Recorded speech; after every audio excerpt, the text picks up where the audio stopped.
I was standing in the middle of the ballroom at the Drake Hotel in Chicago, holding a glass of champagne that cost more than my first car when my daughter-in-law took the microphone. The room went silent. She looked like a princess in her $20,000 Vera Wang dress, glowing under the crystal chandeliers. I smiled, waiting for the usual thank you to the families. Instead, she pointed a manicured finger directly at me. "And this, everyone, is my father-in-law, Bernard. Please excuse the smell. He is the old fat pig we have to put up with." The entire room of 300 guests erupted in laughter. My own son, the groom, didn't stand up. He didn't defend me. He just looked down at his shoes and chuckled nervously. They thought I was just a broke retired mechanic from Detroit. They had no idea that I had just bought the company her father worked for that very morning. Before I continue this story, let me know where you are watching from in the comments below. Hit like and subscribe if you have ever been underestimated by people who judged a book by its cover. My name is Bernard Kowalski, but my friends call me Bernie. I am 67 years old, and I have spent the last 40 years of my life with grease under my fingernails and diesel fumes in my lungs. To look at me, you would see a man who shops at Walmart, drives a 10-year-old Ford F-150, and struggles to button his suit jacket over a belly built on diner food and long shifts. That is exactly what I want you to see. It is the perfect camouflage.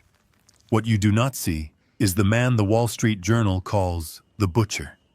You do not see the founder of Kowalski Logistics, a supply chain empire that moves everything from automotive parts to medical supplies across 48 states. You do not see the man who specializes in buying failing companies, stripping them of their dead weight, and turning them into gold mines. I do not wear my wealth.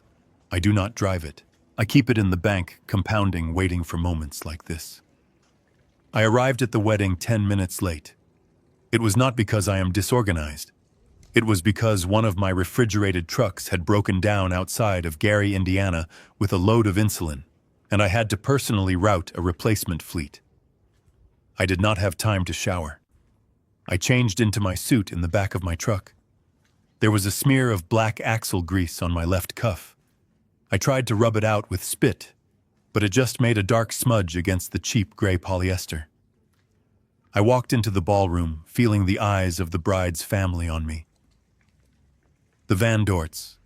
They stood in a receiving line near the entrance, looking like a royal family greeting their subjects. Richard Van Dort, the father of the bride, was wearing a tuxedo that fit him like a second skin. His wife Cynthia was dripping in diamonds that I suspected were rented. When I approached them, Richard wrinkled his nose. He sniffed the air theatrically. "Bernie," he said, his voice loud enough to carry over the string quartet. "Did you get lost on the way to the Jiffy Lube? This is a black tie event, not a tailgate party." Cynthia fanned herself with a program. "Richard, be nice. Maybe he does not have a washing machine at that trailer park he lives in." They both laughed. A cruel, sharp sound. I did not live in a trailer park. I lived in the same 3-bedroom ranch house in the suburbs of Detroit that I bought with my late wife Martha 30 years ago. I kept it because it still smelled like her perfume in the hallway closet. I kept it because it was home. I swallowed my pride. I did it for Jason, my son, my only child. Jason was standing a few feet away, adjusting his bow tie in a mirror. He saw the interaction. He saw his father being humiliated by his new in-laws. He did nothing. He turned his back and pretended to be fascinated by the ice sculpture of a swan.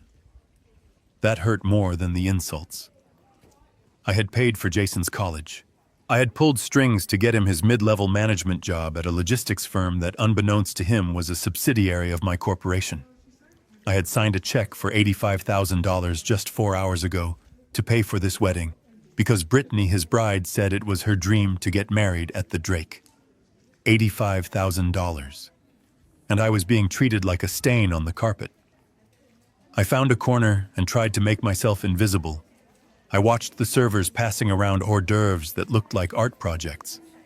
I watched Brittany floating around the room accepting compliments, flashing the 3-carat diamond ring that I had secretly paid for when Jason's credit card was declined at the jeweler. She looked beautiful, and she looked cold.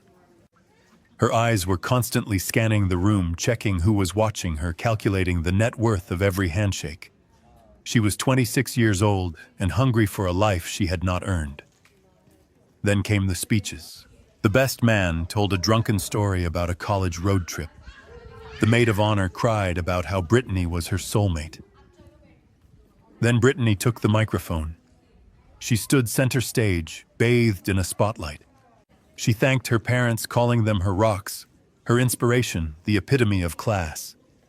Then she turned those cold blue eyes toward my dark corner. "And we cannot forget Jason's father, Bernard," she said. The spotlight swung around and blinded me. I blinked, shielding my eyes. There he is. Please excuse the smell, everyone. He works with cars or garbage trucks or something. I honestly stop listening when he talks about his day. There were a few nervous giggles, but she did not stop. She pointed at the grease stain on my cuff. "Look at that suit. It is bursting at the seams. This is the old fat pig we have to put up with. We tried to get him to buy a new suit, but I guess you cannot put lipstick on a pig, right?" The room exploded. It was not polite laughter. It was roaring, raucous laughter. It was the sound of 300 people relieved that they were not the target. I stood there, frozen. My hand went to my chest pocket. Inside, resting against my heart, was an envelope. In that envelope was a cashier's check for $500,000. It was my wedding gift to them. A down payment on a house so they wouldn't have to rent anymore.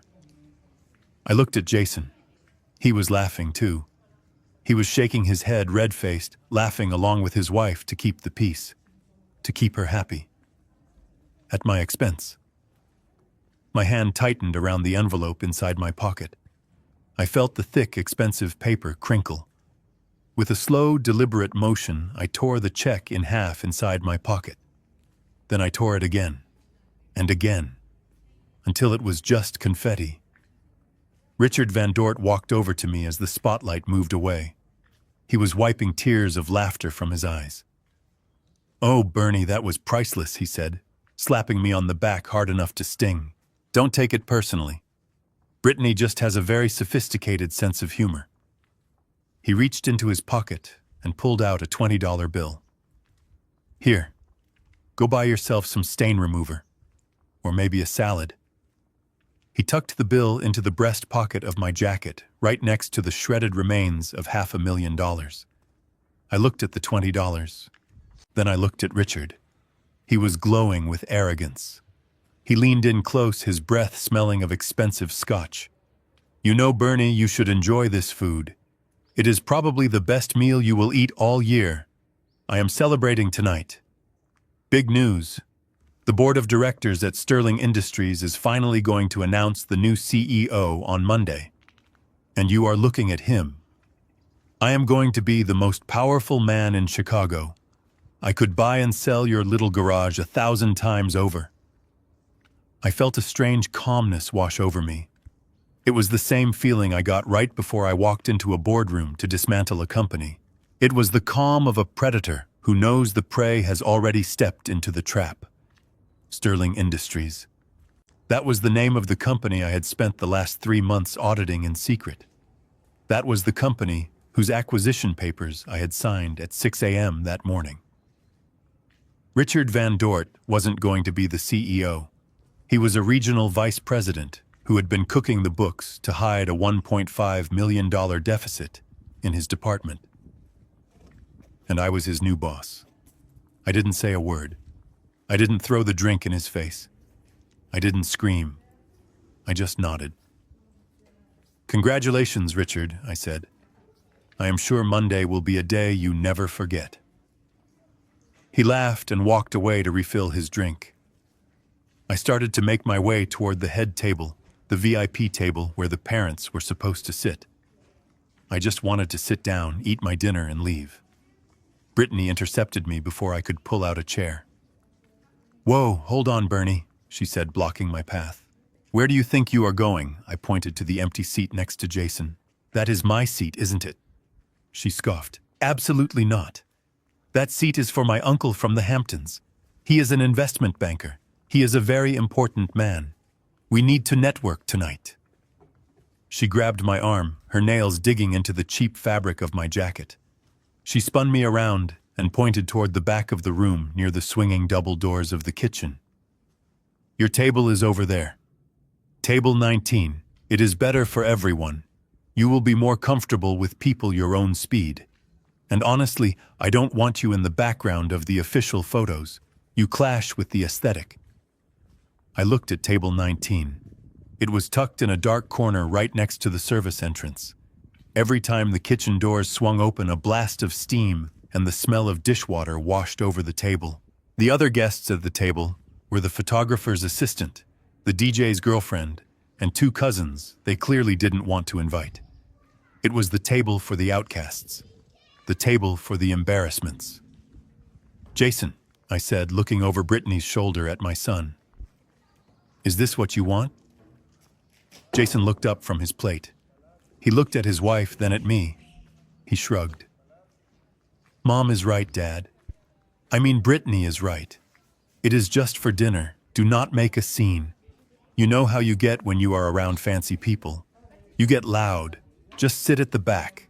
It is fine. Whatever piece of my heart had not been shredded along with that check just turned to ice. I looked at my son. I saw the boy I had taught to ride a bike. The boy I had held when he cried over his first breakup. The boy I had worked double shifts for, so he never had to wear secondhand clothes like I did.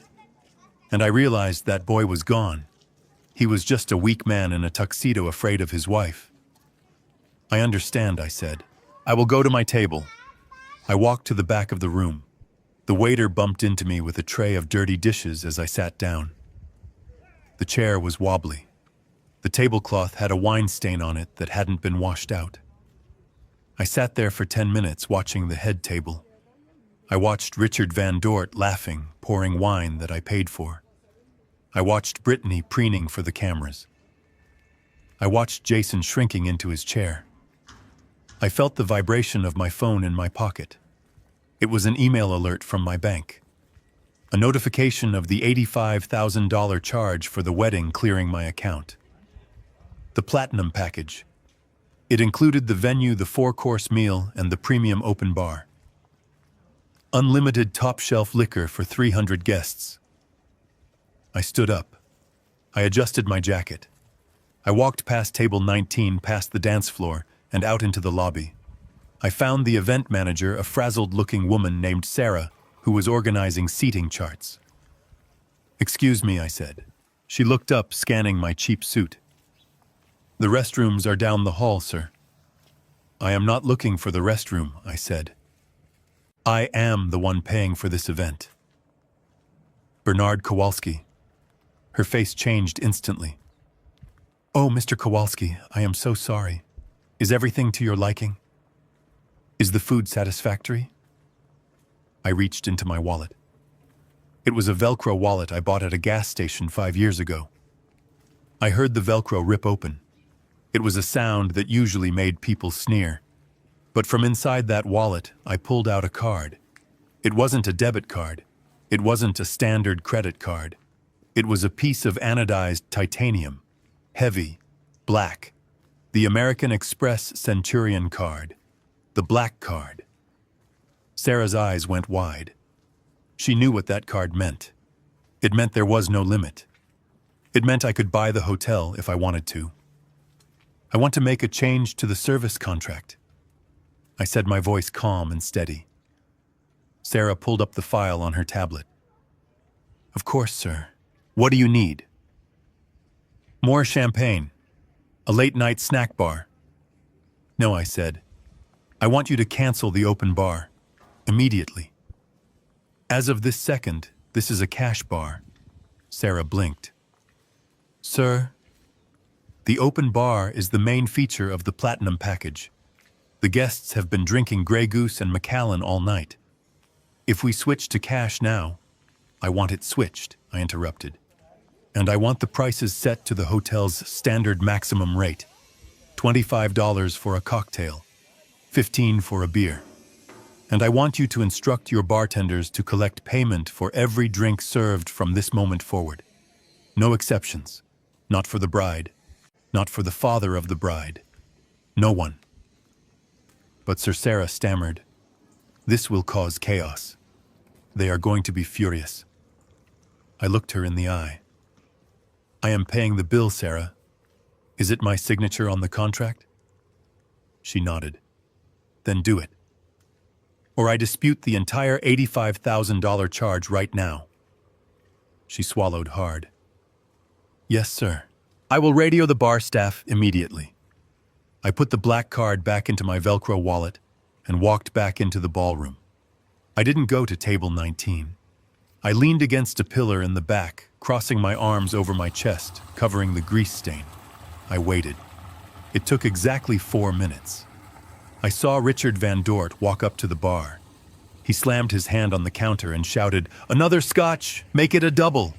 The bartender, a young guy who looked terrified, poured the drink. Then he set it on the counter and held out his hand.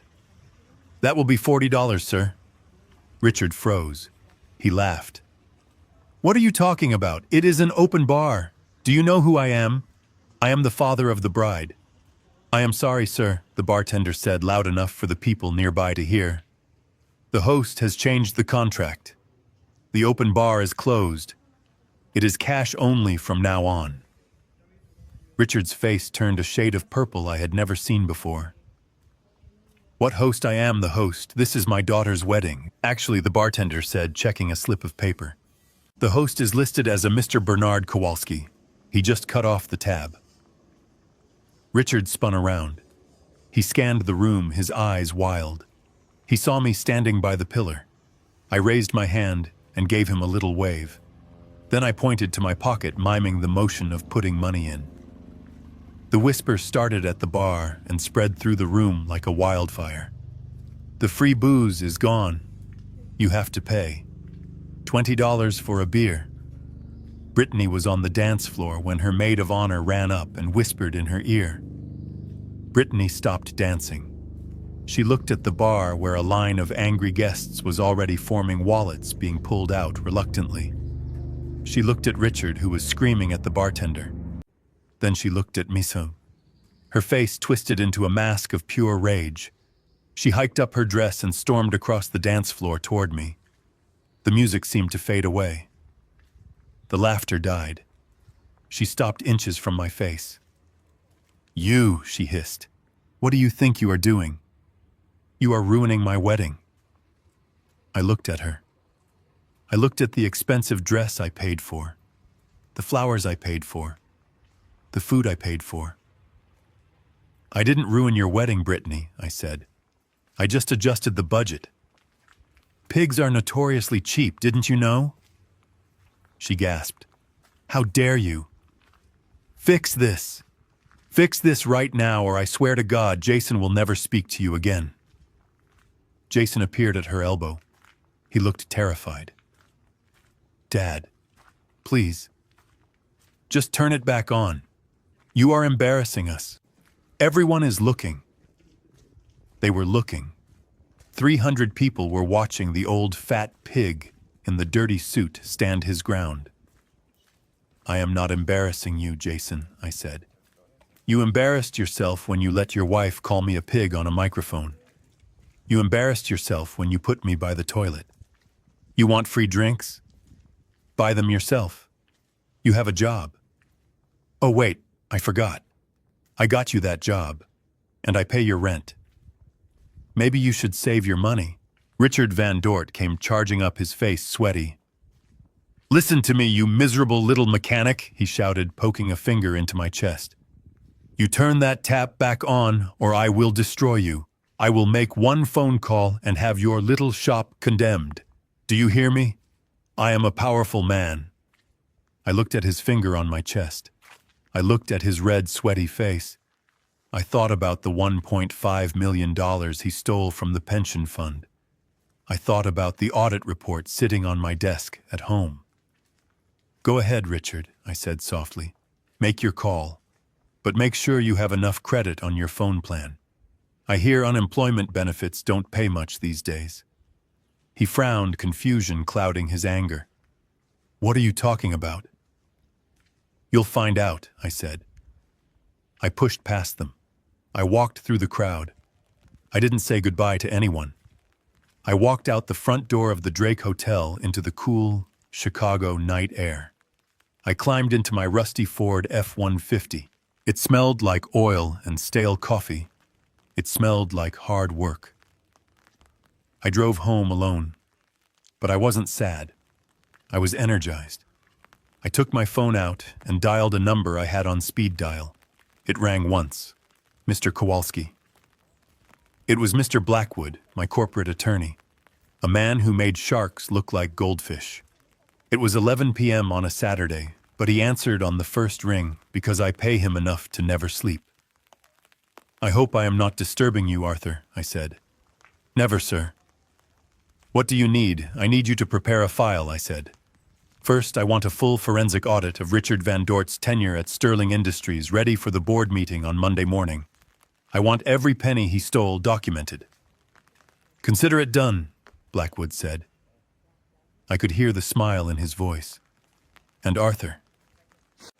"Yes, sir. Initiate the eviction protocols for the property on Elm Street, the one occupied by Jason Kowalski and Brittany Van Dort. It is a company asset, correct?" "Technically, yes, sir. It is owned by the holding company." "Good. Serve them the notice tomorrow morning. Sunday. I want them out by noon." There was a pause. "Sir, that is your son." "I know who it is, Arthur. Just do it." I hung up the phone. I pulled into my driveway. The house was dark. It was quiet. I walked into the kitchen and made myself a bologna sandwich. I ate it standing over the sink. It was the best meal I had eaten all year. The war had started, and they had no idea they were fighting a tank with a water pistol. I walked out of the revolving doors of the Drake Hotel, and the silence of the Chicago night hit me like a physical weight. Behind me inside the ballroom, the chaos I had orchestrated was just beginning to simmer. I could hear the muffled bass of the music, but I knew the mood had shifted. The free ride was over. The flow of premium vodka had stopped, and with it the illusion that my son's new family could drink my bank account dry without consequence. I did not wait for the valet. I never use valets. I do not like other men driving my truck. I walked across the street to the self-park garage where I had left my 10-year-old Ford F-150. It was a long walk, but I needed the cold air to clear the smell of expensive perfume and hypocrisy from my lungs. I had just reached the third level of the parking garage, my hand reaching for the door handle of my truck, when I heard the heavy metal door of the stairwell slam open. The sound echoed off the concrete walls like a gunshot. I did not turn around immediately. I knew who it was. The heavy, frantic footsteps gave him away. It was the sound of a man who was not used to running, a man who was used to snapping his fingers and having things brought to him. "Hey, you! Stop right there!" The voice was breathless and slurring slightly. It was Richard Van Dort. I turned slowly. He was standing under the fluorescent lights of the garage, his tuxedo jacket unbuttoned, his face a mask of red, sweaty fury. He looked out of place against the backdrop of parked cars and oil stains. He looked like a penguin lost in a mechanic's shop. He marched toward me, his patent leather shoes clicking angrily on the concrete. "You think you are funny, don't you?" Richard shouted, his voice echoing in the empty garage. "You think this is some kind of joke? Cutting off the bar. Do you have any idea who I have inside there? I have investors. I have partners. I have people who are going to decide my future on Monday morning, and you are making me look like a cheapskate." I leaned back against the bed of my truck. I crossed my arms over my chest. I looked him up and down. I didn't say a word.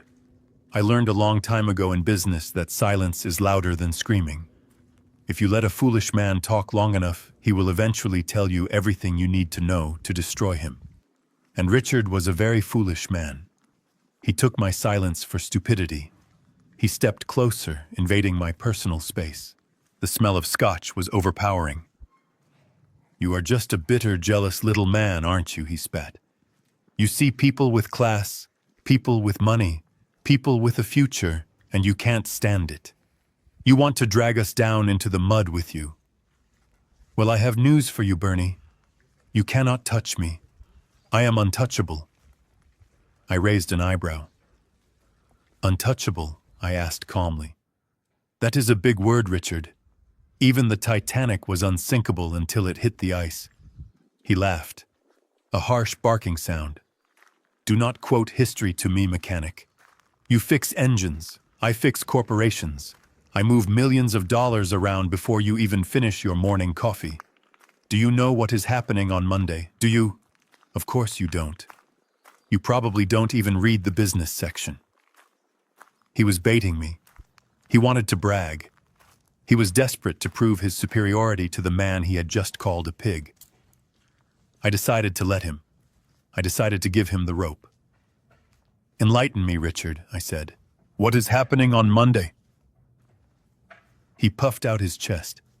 He looked around the empty garage as if he were addressing a board meeting. "Monday morning, I am taking control of Sterling Industries. The current CEO is out. He is weak. He is old. Just like you. The board has been looking for new blood. Someone aggressive. Someone who knows how to cut costs and drive revenue. And that is me. I am the regional vice president of North American sales right now, but as of 9 a.m. Monday, I am the man in charge." I felt a cold prickle on the back of my neck. Sterling Industries. The name hung in the air between us. It was the final confirmation. The final piece of the puzzle I hadn't realized was missing until this exact second. For the last 3 months, my team at Kowalski Logistics had been conducting a stealth due diligence on a failing manufacturing giant called Sterling Industries. We had been looking at their books, their assets, their liabilities. We had found a company that was bleeding cash. We had found a supply chain that was broken. And we had found a massive, unexplained discrepancy in the regional sales division. $1.5 million. That was the hole in the balance sheet. It had been hidden under vague consulting fees, inflated travel expenses, and vendor contracts that looked suspicious. My auditors had flagged it as potential embezzlement, but they hadn't put a name to it yet. They just had a title, Regional VP of North American Sales. I looked at Richard Van Dort. I looked at his $5,000 tuxedo.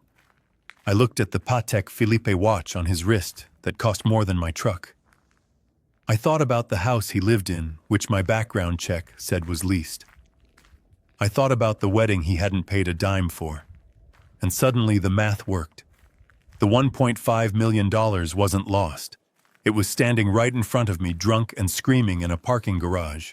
"So you are the genius behind the North American numbers," I said, keeping my voice flat. "I heard that division was having some cash flow issues." Richard froze for a second. His eyes narrowed. "Who told you that?" he demanded. Then he waved his hand dismissively. "It doesn't matter. You wouldn't understand high finance. Those are just accounting adjustments. Deferred revenue. It is complicated. It takes a certain level of intellect to understand how to move capital to maximize corporate leverage." He had almost said personal gain. He caught himself, but the slip was there. He was so arrogant he thought he could talk circles around me. He thought I was too simple to understand that deferred revenue didn't mean buying a boat you couldn't afford. "You are right, Richard," I said. "I am just a simple man. I just deal with nuts and bolts."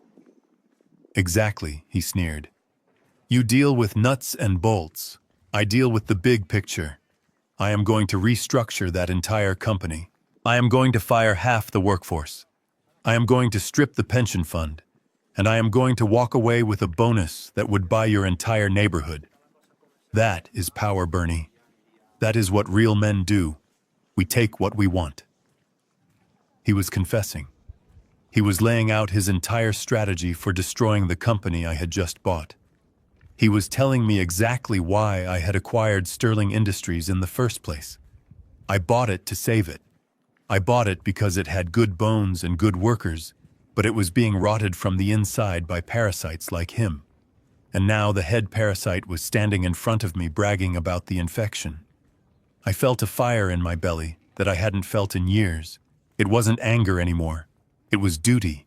It was the absolute certainty of what had to be done. But I couldn't show it yet. Not here. Not in the garage. The trap had to be sprung publicly. It had to be absolute. "You seem very confident, Richard," I said. "I hope Monday goes exactly as you expect." "It will," he said. "And you know what? Since I am going to be so rich, let me help you out." He reached into his pocket again. He pulled out a wad of cash. It was the same money clip I had seen earlier. He peeled off another $20 bill. He crumpled it into a ball and threw it at my face. It bounced off my cheek and landed on the dirty concrete floor. "There," he said. "Gas money. Take your rusty piece of junk truck and get out of here. Go back to Detroit. Do not come to my house. Do not call my daughter. You are an embarrassment to Jason. You are an embarrassment to this family. If I see you again, I will have security throw you out." He turned on his heel and began to walk away. He didn't look back. He assumed I would pick up the money. He assumed I would crawl away in shame. He assumed he had won. I watched him go. I watched him stagger slightly as he reached the door to the stairwell. I waited until the heavy metal door slammed shut behind him. Then and only then did I move. Ascend. I bent down. I picked up the crumpled $20 bill from the oil-stained floor. I smoothed it out against the hood of my truck. I folded it neatly and put it in my pocket. I would give it back to him. I would give it back to him on Monday morning.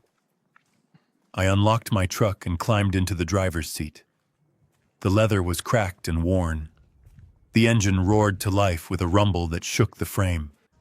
It was a solid sound, a real sound. I pulled out of the parking spot and drove toward the exit gate.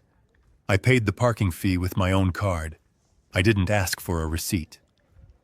As soon as I was on the highway, heading away from the city lights and into the darkness of the interstate, I pulled out my phone. I hit the speed dial for Arthur Blackwood. He picked up immediately. "Mr. Kowalski," Blackwood said. His voice was crisp, alert. "I assume you have left the festivities." "I have," I said. "And Arthur, the scope of the audit has changed." "How so, sir?" "I just had a conversation with Richard Van Dort. He is under the impression that he is being promoted to CEO on Monday. He also alluded to the fact that the financial discrepancies in the North American division are his personal handiwork. He called them accounting adjustments for leverage." I could hear the sound of typing on the other end of the line. Blackwood was already working. "That is unfortunate for him, sir. It is going to be more than unfortunate, Arthur. I want you to wake up the entire forensic accounting team. I don't care what time it is. Pay them triple overtime. I want a complete reconstruction of every expense report, every vendor contract, and every wire transfer Richard Van Dort has authorized in the last 5 years. I want to know where the money went. I want to know if he has shell companies. I want to know if he is paying for his house, his car, and his daughter's wedding with company funds. We can do that, sir. It will take all night." "Good. I want the file on my desk at the Sterling Industries headquarters by 7 a.m. Monday." "And Arthur?" "Yes. Mr. Kowalski, I want you to draft a termination letter for cause, gross misconduct, embezzlement, breach of fiduciary duty, and I want you to contact the district attorney's office. See if we can get a fraud investigator on standby." "Sir, are you looking to have him arrested?" "I am looking to bury him, Arthur. He called me a pig. He threw money at me. He threatened to destroy my shop. I want to show him what a real butcher does. I want to strip him of everything. His job, his reputation, his freedom. I want him to walk out of that building in handcuffs. Understood, sir. The team is starting now. And one more thing, Arthur. Yes, the house that Jason and Brittany are living in. The one on Elm Street. Yes, sir. The eviction notice is prepared for tomorrow morning. Add a clause to the filing. I want an immediate inspection of the property for damages. If they have so much as scratched the paint, I want to sue them for the repairs. And cancel the lease on the Audi that Brittany drives. It is a company car leased through a subsidiary of Sterling, isn't it? I believe it is, sir. Richard arranged it as a perk for his daughter. Repo it. Tonight. I want her to wake up tomorrow morning with no house and no car. I want them to feel the floor drop out from under them. I want them to know that the pig has decided to roll in the mud. Consider it done, Mr. Kowalski. I hung up the phone. The highway stretched out before me, empty and dark. The headlights of my truck cut through the night. I wasn't tired. I wasn't hungry. I was focused. Richard Van Dort thought he was playing a game of status. He thought he was winning because he had a tuxedo and a title. He didn't realize he was playing a game of survival, and he had just poked the only animal in the forest that he should have run from. I turned up the radio. Classic rock. The Rolling Stones. I tapped my fingers on the steering wheel. I had 48 hours until the board meeting. 48 hours to prepare the slaughter. I drove into the night, the $20 bill burning a hole in my pocket, waiting for the sun to rise on my judgment day. I pulled my truck into the driveway of the only home I had known for 30 years. It was a modest brick ranch house in a neighborhood that real estate agents politely called up and coming, but everyone else just called old. The porch light was flickering. I made a mental note to fix it, then realized I probably wouldn't. I had bigger things to fix. I unlocked the front door and stepped into the smell of lemon polish and stale silence. My wife Martha had been gone for 5 years, but I still kept the house exactly the way she liked it. The doilies on the side tables, the ceramic roosters in the kitchen. It was a museum of a life that was simple, honest, and filled with love. A life Jason had grown up in, a life he now seemed desperate to erase. I walked into the kitchen and tossed my keys on the counter next to a stack of unopened mail. My hands were shaking, not from fear and not from the cold Chicago wind. They were shaking from the adrenaline of the confrontation in the garage. I washed the grease off my hands at the kitchen sink, scrubbing until my skin was raw and red. I looked at my reflection in the dark window above the sink. I saw an old man, a tired man, but I also saw the eyes of the man who had built an empire from a single tow truck. I sat down at the small kitchen table. It was the same table where I had helped Jason with his math homework, the same table where we ate birthday cakes and Thanksgiving dinners. I pulled out my phone. It was quiet. Too quiet. I expected Jason to call. I expected him to apologize. I expected him to say, "Dad, I am sorry. Brittany was out of line. I love you. I was a fool." The phone rang at midnight exactly. The screen lit up with Jason's name. I stared at it for a moment, a flicker of hope sparking in my chest. Maybe this was it. Maybe he had come to his senses. I swiped right and put the phone to my ear. "Jason," I said. It wasn't Jason. The voice that screamed through the speaker was shrill, slurred, and dripping with venom. It was Brittany. "You miserable old bastard!" she shrieked. I had to pull the phone away from my ear. The background noise was loud. Car horns, shouting. They were leaving the hotel. "Brittany," I said calmly, "put my son on the phone." "I will not put him on," she spat. "He is too upset to speak to you. You humiliated us. You humiliated me. Do you have any idea how much money we just had to put on credit cards to cover the bar tab? Do you? We maxed out everything. My father is furious. He says he is going to sue you for breach of verbal contract. I leaned back in my chair.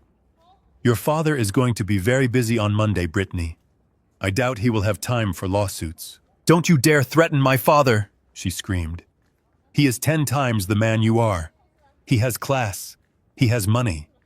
You are just a jealous, lonely old mechanic who couldn't stand seeing his son marry up. That is what this is, isn't it? You are jealous because Jason found a family that actually matters. The words hit me like physical blows. Marry up. As if my blood, the blood that ran through Jason's veins, was dirt. I am going to make this very clear to you, Bernard, she continued, her voice dropping to a hiss that was somehow louder than the screaming. You have made your choice. You chose your money over your family, so now you live with the consequences. I am pregnant. The world stopped. The kitchen, the flickering light, the smell of lemon. It all vanished. Pregnant. A grandchild. A piece of Martha. A piece of me. My hand tightened around the phone. You are pregnant, I whispered. Yes, she said. I was going to announce it during the toasts. But you ruined that too. And now I am making a promise to you. You will never see this child. You will never hold this baby. You will never know its name. My child will grow up knowing Richard Van Dort as his grandfather. My child will carry the Van Dort name. To my baby, you will be nothing. You will be a ghost, a dead fat pig that we do not talk about. The pain was blinding. It was worse than the insults. It was an amputation. She was cutting off my future. She was using an innocent life, my own flesh and blood, as a weapon to hurt me. Jason, I said, my voice cracking. Jason, are you there? Can you hear this? There was a shuffling sound, and then I heard my son's voice. It was weak. It was pathetic. I am here, Dad. Jason, she is saying, I can't see my grandchild. You can't let her do that. Jason sighed. It was a long, exasperated sound. Dad, honestly, what did you expect? You caused a scene. You hurt her feelings. You ruined her big night. She is emotional. She is hormonal. You brought this on yourself. I brought this on myself, I asked, my voice rising. I paid $85,000 for a party where I was insulted on a microphone. I was seated by the toilet. And when I defended myself, you stood there and watched. And now you are letting her use my grandchild as leverage. You are not listening, Dad, Jason shouted. For the first time, he sounded angry, but not at her, at me. You always have to be the victim. You always have to make it about you. Look, Brittany is my wife. She is my family now. You are just my dad. If she says you don't see the kid, then you don't see the kid. Maybe in a few years, if you apologize, if you make it right financially, we can talk. But right now, you are out. You are done. Make it right financially. There it was. The ransom note. If I paid up, if I groveled, if I opened the checkbook again, maybe I could buy a few minutes with my grandson. They were selling access to my own family. I closed my eyes. I pictured Jason as a toddler running into my arms. When I came home from the garage, grease on my clothes, smiling. I pictured him graduating high school, looking for me in the stands. I tried to find that boy in the voice on the phone, but he wasn't there. That boy was dead. He had been killed by greed and weakness. Okay, Jason, I said softly. I understand. Good, Jason said, sounding relieved. I am glad you finally get it. We are going to Brittany's parents' house tonight. Don't call us. We will call you when we are ready to accept your apology. The line went dead. I sat in the silence of my kitchen for a long time. The refrigerator hummed. The clock on the wall ticked. I looked at the photos on the fridge. Jason at camp. Jason at prom. I stood up and walked over to the fridge. I took the photos down one by one. I didn't rip them. I just put them face down on the table. Then I walked to my home office. It was a small room off the living room with a heavy oak desk and a secure laptop. I sat down and logged into my personal asset management system. I navigated to the folder labeled Real Estate Holdings, Personal.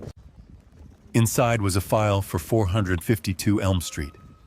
It was a beautiful Victorian house in the historic district. 4 bedrooms, a wraparound porch, a big backyard for a dog and a kid. I had bought it 3 years ago through a holding company called BMK Properties. I had told Jason that I knew the landlord and had pulled strings to get him a rent-to-own agreement with incredibly low payments. Payments that barely covered the property taxes. In reality, there was no landlord. I was the landlord. Jason and Brittany had been living in a $1 million home for $800 a month, thinking they were getting a deal, never knowing that their father was subsidizing their entire lifestyle. I had done it to give them a head start, to give them the stability I never had at their age. I looked at the lease agreement on the screen. It was a standard month-to-month contract. I had kept it flexible in case they ever wanted to move. But there was a clause. Clause 14B. The owner reserves the right to terminate the lease with 24 hours notice in the event of unauthorized alterations, subletting, or conduct detrimental to the property value, or simply because the owner was done being a doormat. I opened my email and drafted a message to Arthur Blackwood.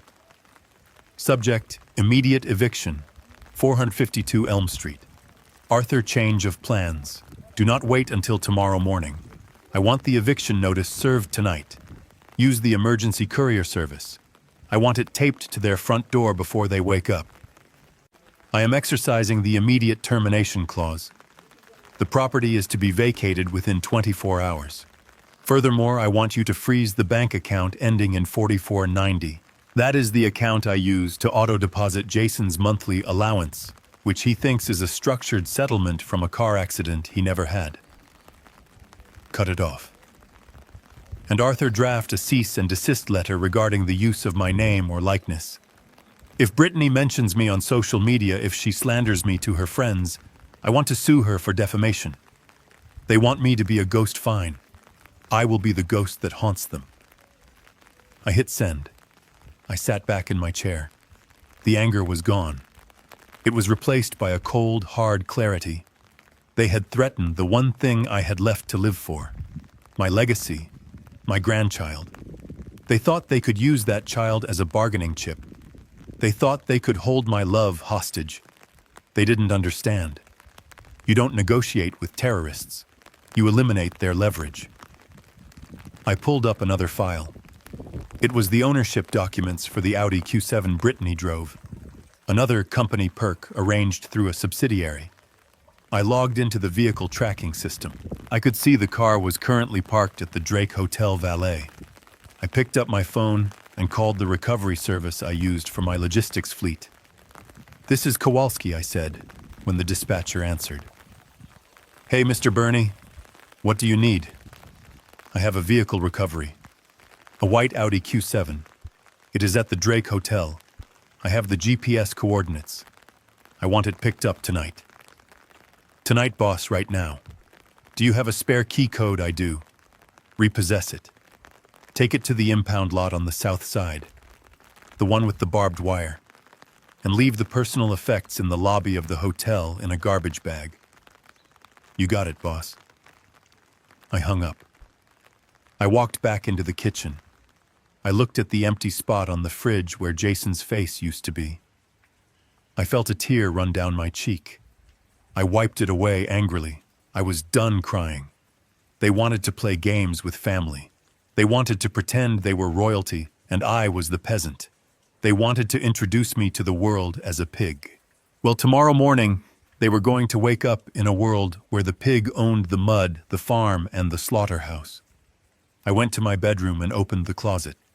I pushed aside the flannel shirts and the work pants. In the back, covered in plastic, was my Italian suit. The one I wore to board meetings. The one I wore when I fired incompetent executives. I took it out. I brushed it off. I hung it on the doorframe. Monday morning was coming. I had a board meeting at Sterling Industries. I had a son to evict. I had a daughter-in-law to bankrupt. And I had a grandchild to protect, even if it meant destroying the parents to do it. I turned off the lights in the house. I lay in bed staring at the ceiling, listening to the wind rattle the windows. I didn't sleep. I just waited for the dawn. I sat in the cab of my Ford F-150, parked 3 houses down from 452 Elm Street. The Sunday morning sun was almost insulting in its brightness. It was the kind of morning that usually signaled pancakes, coffee, and the Sunday paper.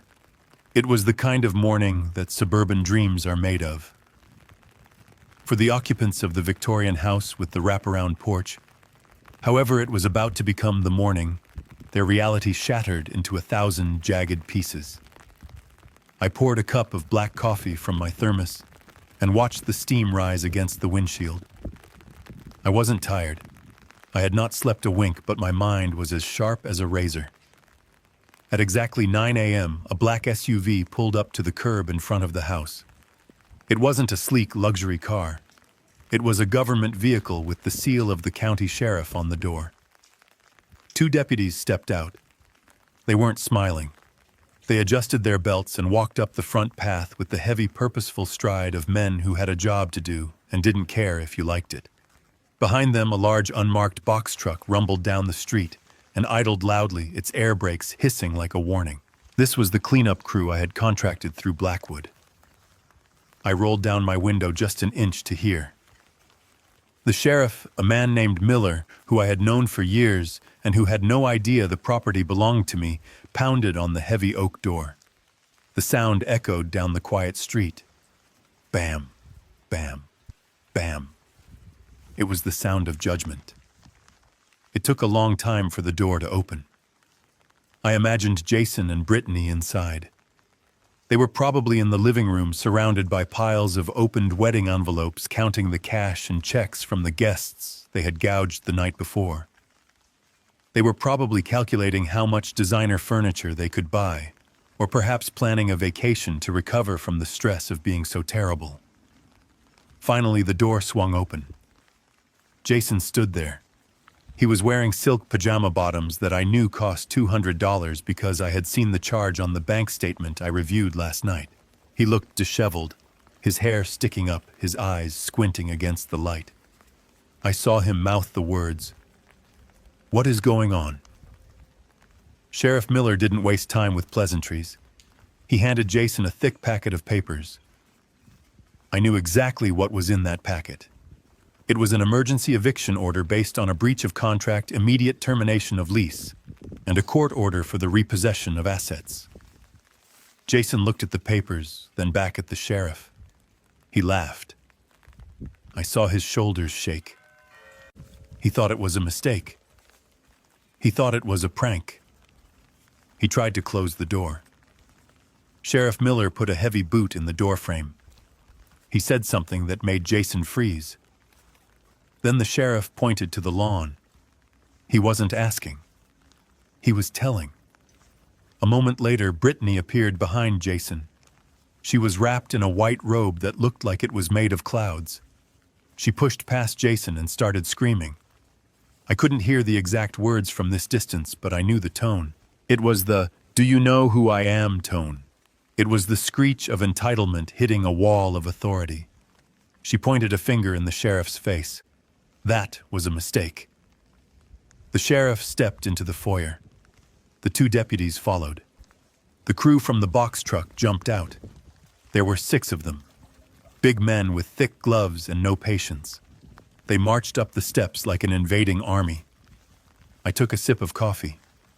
The show was starting.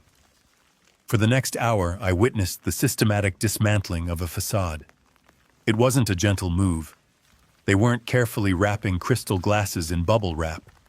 This was an eviction. The movers brought things out in armloads and dumped them on the front lawn. First came the wedding gifts, shiny boxes, silver toasters, expensive blenders. They were piled haphazardly on the damp grass. Then came the furniture.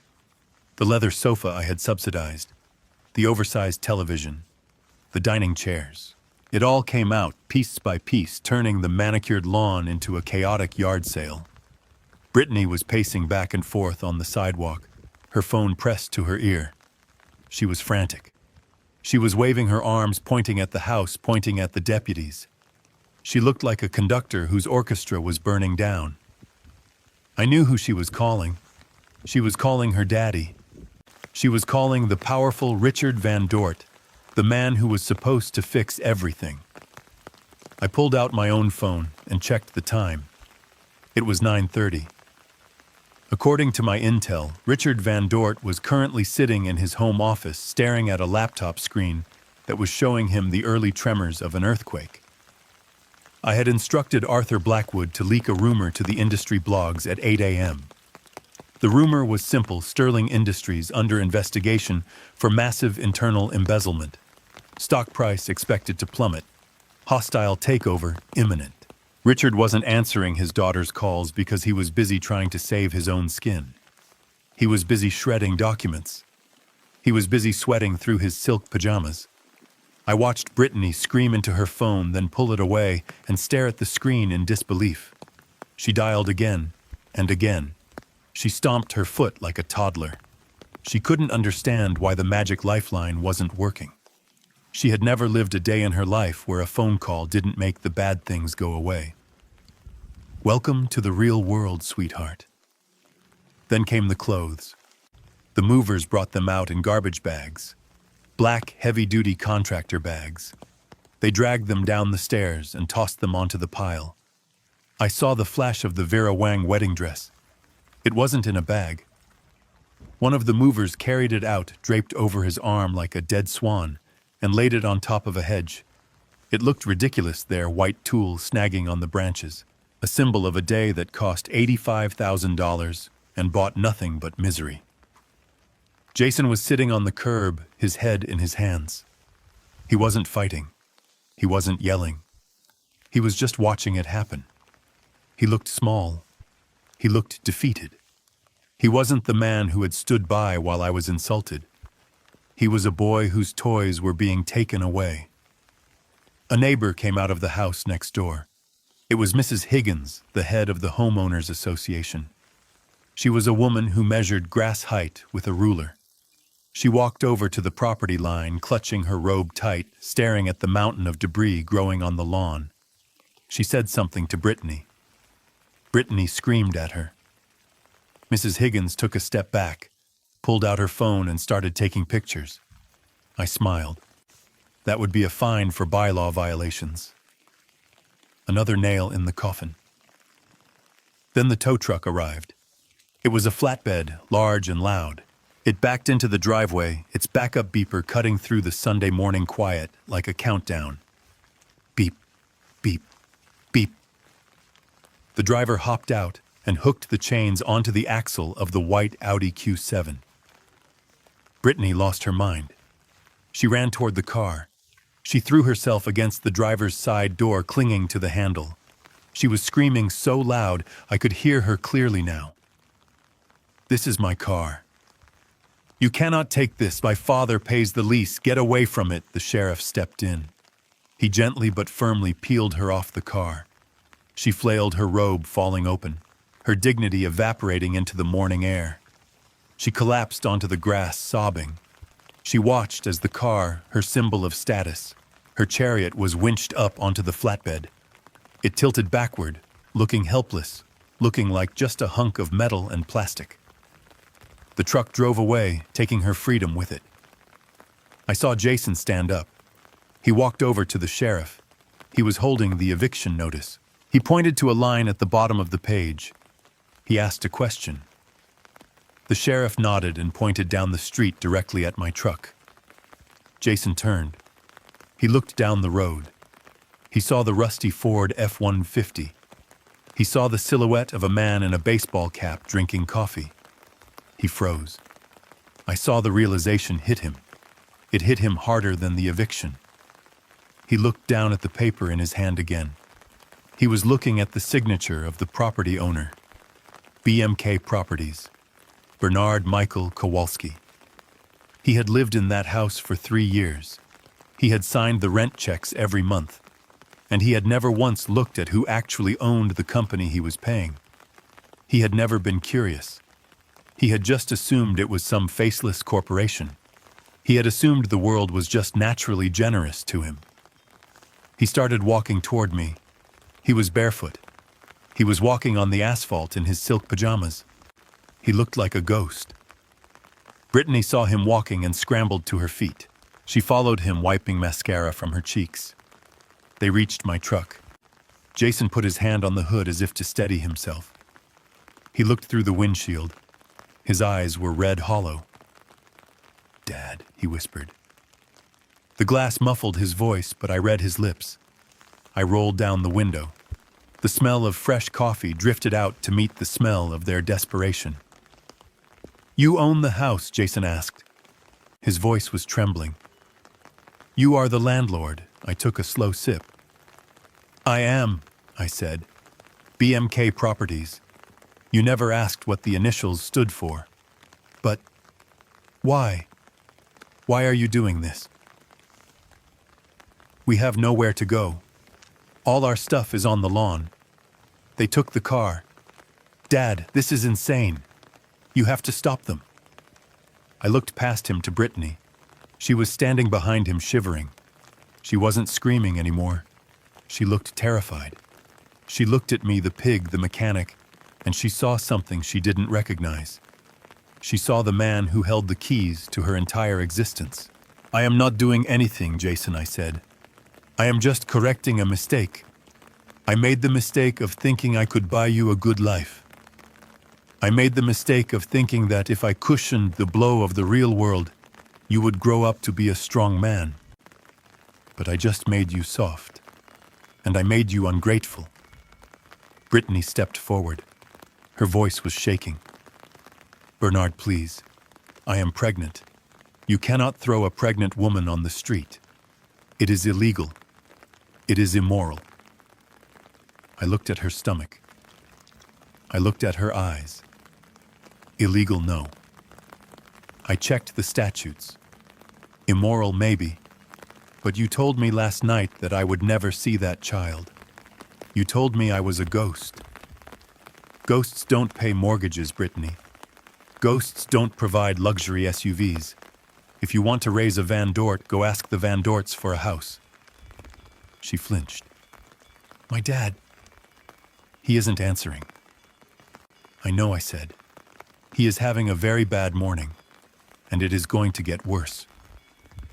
Jason gripped the window frame. "Dad, stop. Please. We are sorry." "Okay. We are sorry about the wedding. We are sorry about the jokes. Just tell them to put our stuff back inside. We will pay you back, I promise." "You will pay me back?" I asked. "With what money, Jason? The money I give you every month, the allowance, because I cut that off too. The bank transfer scheduled for tomorrow morning has been canceled." Jason looked like he was going to be sick. He swayed on his feet. You pay my allowance?" I thought that was the settlement. From the insurance. There was no settlement, Jason. You never had a car accident. I made that up so you wouldn't feel like a charity case. I have been paying your bills for 3 years. I have been keeping you alive. And how did you repay me? You watched your wife call me a pig. You put me by the kitchen door. I started the engine of my truck. The rumble was loud, drowning out his whimpering. "Jason," I said, "you have a lot of work to do. It looks like it is going to rain later. You better get your stuff covered." I put the truck in gear. "Dad, wait. Where are we supposed to go?" I looked at him one last time. "I don't know, son. You are a smart boy. You have a college degree that I paid for. Figure it out." I rolled up the window. I drove away slowly. In the rearview mirror, I saw them standing in the middle of the street. 2 figures in expensive sleepwear, surrounded by a pile of garbage that used to be their life. They looked small. They looked lost. And for the first time in a long time, they looked real. I drove toward the city. The sun was high in the sky now. The day was just beginning. I had 24 hours until the board meeting at Sterling Industries. I had a CEO to fire. I had a company to save. And I had to stop at a suit store. The one I was wearing had a grease stain, and tomorrow I needed to look like the executioner. I felt a vibration in my pocket. It was a text message from Arthur Blackwood. Subject: Audit Update. Sir, you are going to want to see this. The hole in the Sterling pension fund isn't just 1.5 million. We found a secondary ledger. Richard Van Dort has leveraged the company's assets to secure personal loans totaling over $4 million. And he used the company's health insurance fund as collateral. I smiled. It was a cold, hard smile. $4 million. He hadn't just stolen from the company. He had stolen from the workers. He had stolen their health. He wasn't just a thief. He was a monster. And tomorrow I was going to cut his head off.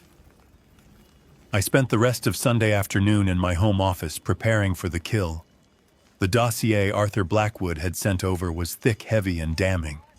It painted a picture of a man who was not just a thief, but a desperate gambler, betting with other people's livelihoods. Richard Van Dort had built a life on quicksand, and I was about to turn on the hose. Outside, the sky was turning a bruised purple, threatening a storm that perfectly matched the mood. I had just finished reviewing the foreclosure documents on Richard's leased mansion when my phone rang. It was a number I didn't have saved, but the area code was from the affluent suburb where Richard rented his life. I let it ring 3 times before answering. I wanted him to sweat. I wanted him to imagine I wasn't there, that his lifeline was cut. When I finally slid my thumb across the screen, I didn't say hello. I just listened. The breathing on the other end was heavy, jagged, the sound of a man running out of air. Bernie, is that you? It was Richard. His voice had lost the smooth, polished veneer of the night before. It sounded raw. There was a desperate edge to it, a tremor he was trying to hide with volume. In the background, I could hear the distinct sound of a woman crying. It sounded like Brittany. I am here, Richard, I said calmly. I assume you are calling to thank me for returning the $20 you dropped. Don't you play games with me, you son of a bitch, he shouted. The veneer cracked completely. You evicted them. You threw your own son and my pregnant daughter onto the street like garbage. Do you have any idea what kind of chaos you have caused? They are here, Bernie. They are in my living room. All their junk is in my foyer. My wife is having a panic attack. I took a sip of water. I imagined the scene. The rented mansion filled with the debris of Jason's life. The clash of 2 fake empires colliding. I didn't throw them out, Richard, I said. I simply terminated a business arrangement that was no longer profitable. I am sure a man of your financial stature understands the concept of cutting losses. And since you are the patriarch of the family now, since you are the one they look up to, I figured you would want them under your roof. You can provide for them, can't you? There was a silence. A long, heavy silence. I could almost hear the gears grinding in his head. He was trapped. He couldn't say no, because that would admit he was broke. He couldn't say yes, because he didn't have the money to support 2 households. He was cornered. Listen to me, Bernie, he said, his voice dropping to a conspiratorial whisper. We need to handle this like men, like fathers. This feud is getting out of hand. It is bad for business. It is bad for the family image. I leaned forward in my chair. What do you propose, Richard? I am willing to overlook your behavior at the wedding, he said quickly. I am willing to forget the insults. I am even willing to let Jason and Brittany stay here for a few days while they sort things out. But I have a situation, a temporary cash flow issue. Ah, there it was. The hook. What kind of situation, I asked. It is complex corporate finance, he said dismissively. You wouldn't understand the details. But with my promotion to CEO happening tomorrow, my assets are currently tied up in a blind trust. It is standard procedure for executive transitions. Everything is frozen for 48 hours. Lies. Pure, unadulterated lies. His assets weren't in a blind trust. They were non-existent. His bank accounts were empty because he had spent the last month trying to cover the holes in the pension fund before the auditors arrived. So you are saying you are broke, Richard? I am not broke, he snapped. I am illiquid. There is a difference. Look, I need a bridge loan, a personal guarantee, just to smooth things over until the board finalizes my compensation package on Tuesday. How much, I asked. $200,000, he said. The number came out too fast. He had been rehearsing it. $200,000, I repeated slowly. That is a lot of money for a mechanic, Richard. Why would I give you $200,000? Because if you don't, he hissed, his voice turning cold and nasty, I will destroy you. I waited. I let the threat hang in the air. How, Richard? How will you destroy me? I have friends, Bernie. Powerful friends. I know the zoning commissioner in your district. I know the health inspectors. I know the EPA regulators. I can make one phone call and have your little garage shut down for environmental violations. I can have them dig up your floor looking for oil leaks. I can tie you up in litigation for years. You will lose everything. Your shop, your house, that truck you love so much. I will bury you in paperwork and fines until you are begging for change on the street corner. He was bluffing. Or at least he thought he held a royal flush when he was holding a pair of twos. He didn't know that my legal team wrote the zoning laws he was threatening me with. He didn't know that my facilities were inspected by federal agencies that made the local health inspector look like a mall cop. But I needed him to believe he had the upper hand. I needed him to believe I was scared. Please, Richard, I said, injecting a tremor of fear into my voice. Don't do that. That shop is all I have. It is my retirement. Then sign the paper, he said, sensing blood. It is a simple guarantor agreement. You co-sign a loan for me, $200,000. I pay it back in a week with interest. You save your shop. You save your relationship with your son. You save your dignity. It is a win-win. I paused. I let the silence stretch out, letting him think I was weighing my survival against my pride. I don't have that kind of cash, liquid. I lied. You have assets, he countered. Your house, the land the shop sits on. Put them up as collateral. I have a lender ready to go. A private lender. He just needs a co-signer with unencumbered property. A private lender. That meant a loan shark. He was trying to get me to leverage my home to pay off a shark so he wouldn't get his legs broken. It was despicable. It was perfect. Okay, I whispered. Okay, Richard. You win.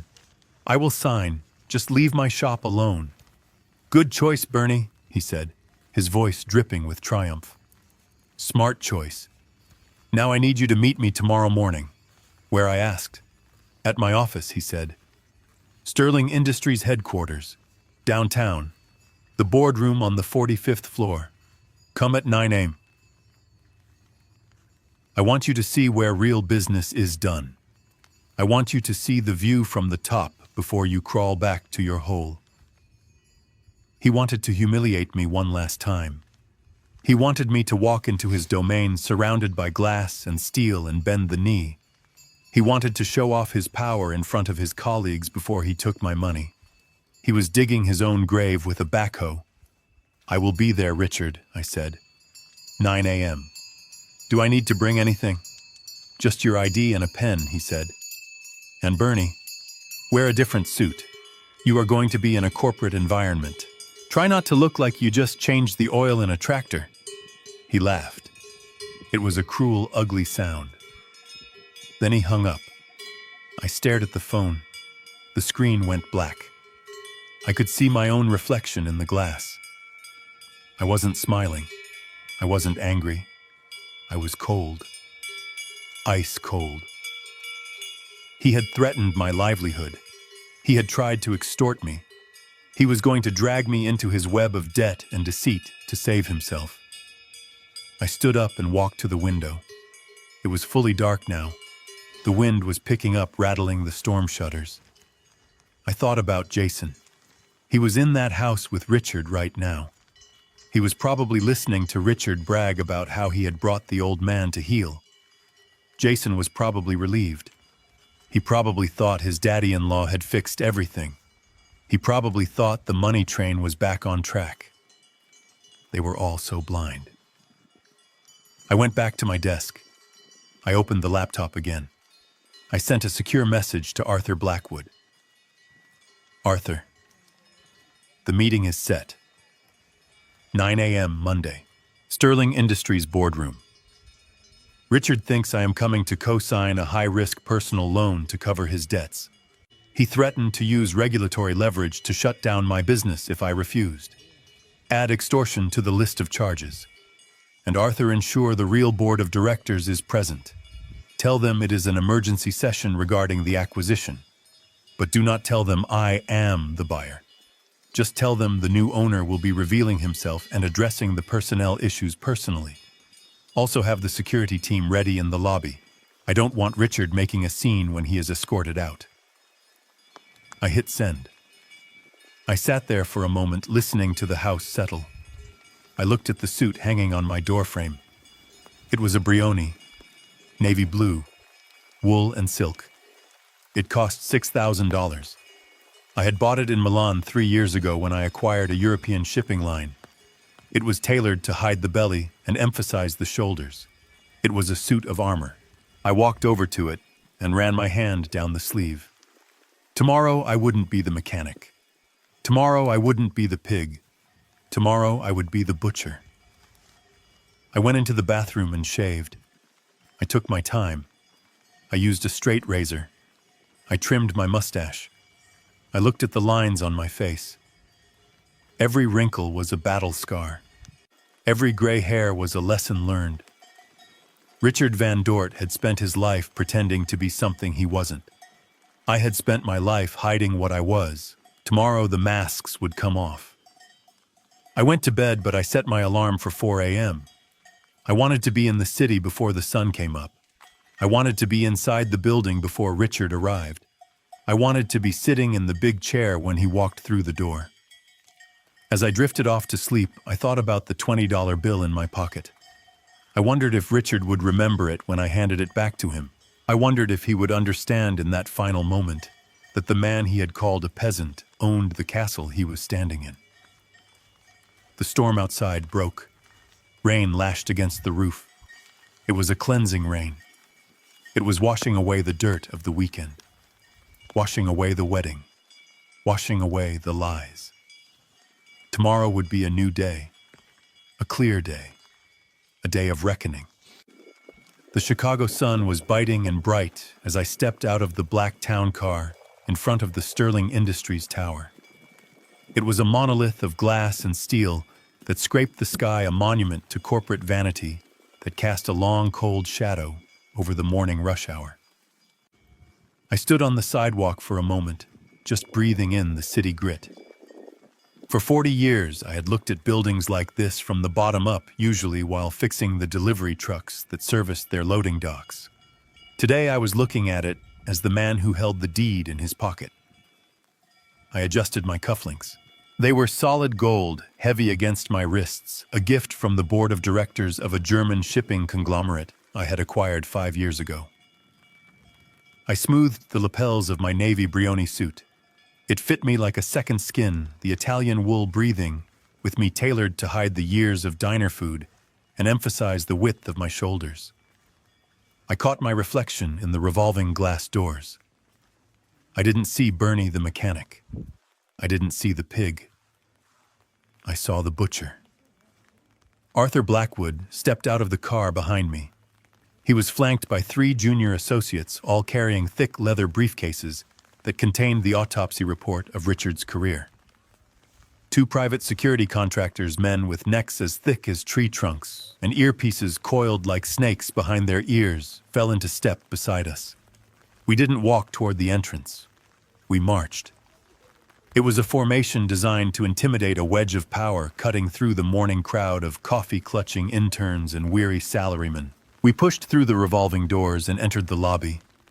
It was a cavernous space of polished marble and abstract art that probably cost more than my entire neighborhood. The air smelled of expensive HVAC filters and fear. Rumors of the acquisition had clearly started to leak. You could feel the tension in the way the employees huddled in corners, whispering, their eyes darting toward the elevators. They knew a storm was coming. They just didn't know I was the lightning. I walked straight to the security desk. The receptionist was a woman named Brenda. I knew her. Not personally, but I knew her face. She had been at the wedding the night before. She was one of the guests seated at table 19, the outcast table near the kitchen. She had seen me get humiliated. She had seen me get thrown out. She looked up as our group approached, her expression bored and practiced. Then her eyes landed on me. She blinked. She squinted. And then her jaw went slack. She looked at the expensive suit. She looked at the shoes that cost $2,000. She looked at the cold, hard set of my jaw. Then she looked at the security detail behind me. I saw the recognition hit her like a physical slap. She started to stand up, her hand flying to her mouth. She was about to say something, maybe ask what the mechanic was doing here, or maybe apologize for the night before. I stopped her with a single look. I didn't smile. I didn't frown. I just held a finger to my lips in a universal gesture of silence. Then I winked. It wasn't a friendly wink. It was a warning. It said, "Watch the show, but don't you dare ruin the surprise." She sat back down slowly, her face pale. She typed something furiously into her computer, but she didn't pick up the phone. She let us pass. She opened the security gates without asking for ID. She knew power when she saw it, even if she didn't understand why the groom's father was wearing it. We stepped into the executive elevator. The doors slid shut, sealing us in a capsule of silence. I watched the numbers climb. 10, 20, 30. My ears popped. With every floor, I felt the weight of the mechanic falling away. I thought about the grease under my fingernails that Richard had mocked. I thought about the crumpled $20 bill he had thrown at me. I reached into my pocket and touched it. It was my talisman, my reminder. The elevator chimed at the 45th floor. The doors opened onto a reception area that screamed excess. Persian rugs, mahogany paneling, a view of Lake Michigan that went on forever. It was quiet up here. The quiet of money. Richard Van Dort was waiting for me. He wasn't in the boardroom yet. He was pacing in the reception area, shouting into a cell phone. He looked terrible. His skin was gray and clammy, his eyes bloodshot and rimmed with dark circles. He was wearing a suit that looked expensive but wrinkled as if he had slept in it, or perhaps hadn't slept at all. He was sweating despite the chill of the air conditioning. He looked like a man holding onto a cliff edge by his fingernails. He spun around when the elevator chimed. He saw me. For a second, just a split second, I saw confusion in his eyes. He looked at the suit. He looked at the entourage. He looked at the way I stood, feet planted, hands loose at my sides. He saw a peer. He saw a predator. But then his arrogance kicked in. His brain rejected the visual data. He rewrote the narrative in real time to fit his delusion. He didn't see a billionaire. He saw a desperate mechanic who had spent his life savings on a rental tux to impress the big boss. Finally, Richard barked, snapping his phone shut and shoving it into his pocket. "You are late. I told you 9 a.m. sharp. Do you have any idea how tight my schedule is today?" He marched toward me, ignoring Blackwood, ignoring the security guards. He stopped inches from my face, bringing with him the smell of stale coffee and fear sweat. He looked me up and down, sneering. "Well, look at you," he said, a cruel laugh bubbling up from his throat. "You actually cleaned up. Where did you get the suit?" "Bernie Costume Shop. It fits a little tight in the shoulders, doesn't it?" Trying to look like a big shot for the bank, I didn't answer. I just looked at him. I looked at the man who had called me a pig. I looked at the man who had stolen millions. I looked at the man who had evicted my son. "I am here, Richard," I said. My voice was low, steady. It rumbled in my chest. "Yeah, I see that," he snapped. He turned his back on me, assuming I would follow like a dog. "Come on. The boardroom is this way. And listen to me, Bernie. When we go in there, you don't speak unless spoken to." You nod. "You sign where I tell you to sign. And you thank me for saving your miserable little life. Do you understand?" He didn't wait for an answer. He walked toward the double mahogany doors at the end of the hall. He walked with a swagger that was entirely unearned, a dead man walking who thought he was leading a parade. I looked at Arthur Blackwood. He raised an eyebrow, a silent question. Now I shook my head slightly. Not yet. I followed Richard. I walked 3 paces behind him. I let him open the heavy doors. I let him lead me into the lion's den. The boardroom was impressive. A table long enough to land a plane on, surrounded by 20 leather chairs. The walls were lined with portraits of past CEOs, stern white men who looked down with disapproval. At the far end of the room, sitting around the head of the table, were 6 people. I recognized them immediately from the dossiers. The board of directors. There was Sarah Jenkins, the chairwoman, a woman with eyes like flint. There was Marcus Thorne, the representative for the majority shareholders. There were the others, the power brokers who controlled the fate of Sterling Industries. They were sitting in silence, papers arranged neatly in front of them. They looked tense. They looked like they were waiting for an execution. Richard strutted into the room, spreading his arms wide. "Ladies and gentlemen of the board," he announced, his voice booming with false confidence. "Thank you for convening on such short notice. I know there have been rumors, but I am here to assure you that the transition is under control. I have secured the necessary capital to bridge the divisional gap." He gestured wildly toward me, not even looking back. "In fact, I have brought a guarantor with me today. A private investor who is willing to leverage his personal assets to ensure our liquidity. He is a man of simple means, but he understands the value of my leadership." The board members didn't look at Richard. They looked past him. They looked at me. I saw Sarah Jenkins's eyes widen. She didn't look at me with the disdain Richard expected. She looked at me with recognition. She looked at the Brioni suit. She looked at Arthur Blackwood, standing silently at my shoulder with the thick files. She looked at the way I occupied the space. Richard didn't notice the silence.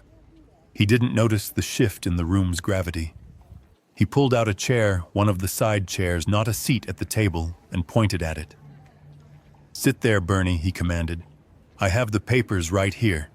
Just a standard lien on your property. We will get this signed, and then I can get back to running this company." I didn't sit. I walked past the chair. I walked past Richard. I could feel the heat coming off him, the desperate, frantic energy of a man trying to hold back the tide with a spoon. I walked to the head of the table, to the empty chair, at the very front, the chair reserved for the CEO. The chair Richard thought was his. Bernie, Richard hissed, grabbing my arm. "What the hell do you think you are doing? That is not your seat. Get back over there before you embarrass me." I stopped. I looked down at his hand on the sleeve of my $6,000 suit. I looked at it until he felt the weight of his mistake. He pulled his hand back as if he had touched a hot stove. I turned to face him. The room was deathly silent. The only sound was the hum of the hard drives in the server room next door, and Richard's jagged breathing. I am not here to sign a loan, Richard, I said. My voice wasn't loud, but it filled the room. It bounced off the mahogany and the glass. It carried the weight of 40 years of hard labor and 3 decades of corporate warfare. Richard blinked, his smile faltering. What? Of course you are. We talked about this. You are here to save your shop. I reached into my pocket.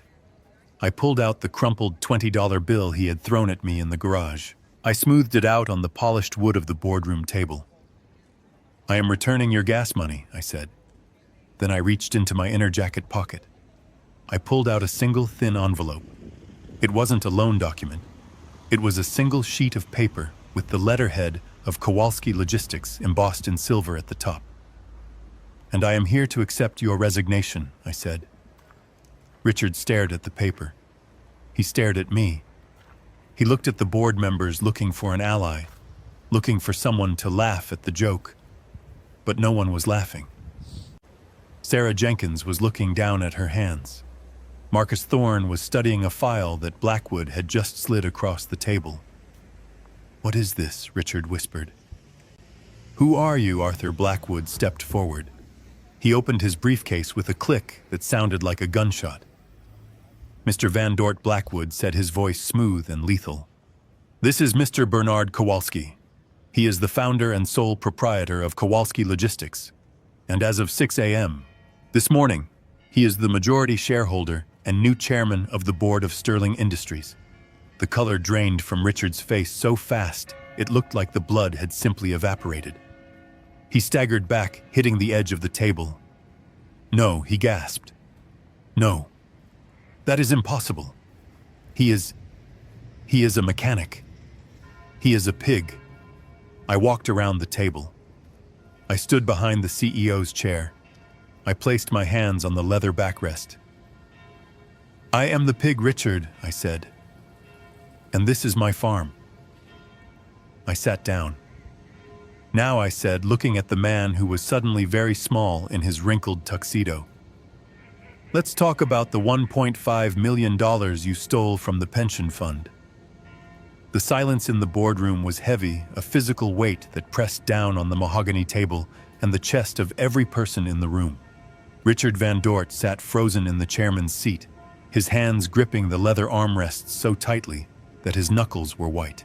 He looked like a king who had just been told his castle was built on a sinkhole. He blinked rapidly, his brain struggling to bridge the gap between the reality he had constructed and the truth that was currently standing behind him. He looked at the single sheet of paper on the table, the letterhead of Kowalski Logistics, and then he looked up at me. His eyes were wide, glassy, and filled with a desperate, frantic denial. You are lying, Richard whispered. His voice was a dry rasp that barely carried across the table. This is a joke, a sick, twisted joke. You hired these people. You hired actors. You rented a suit. You are trying to scare me because I threatened your little shop. Well, it is not working, Bernie. It is not working.